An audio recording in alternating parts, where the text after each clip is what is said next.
Hey, Kelly, Robinhood hinting at some new product lines over the weekend. This was in a virtual stop in Robinhood's IPO roadshow on Saturday, specifically for retail investors. And during Q&A with Robinhood customers, CEO Vlad Tenev saying that the startup is considering expanding into retirement accounts with IRAs and Roth IRAs.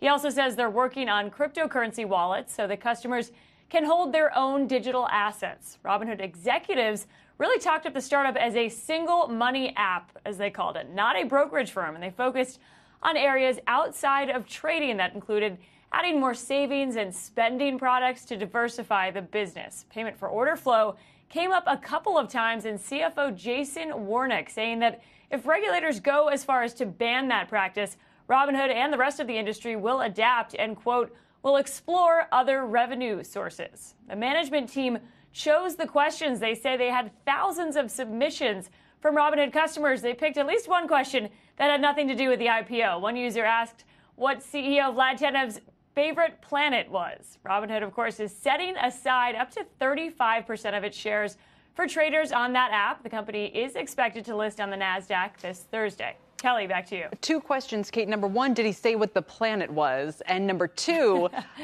do they seem to want to get away from pay for order flow? Pluto, which we all know is technically not a planet anymore. So he did seem to be joking that, but he is sort of he talked about astronomy.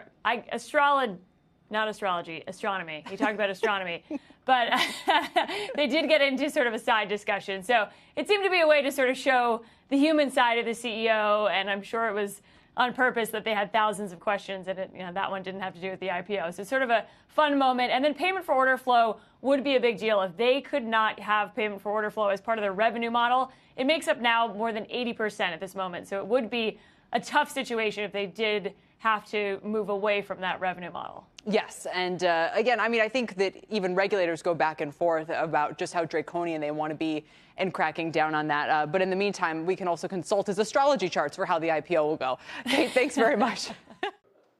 Shepard Smith here. Thanks for watching CNBC on YouTube.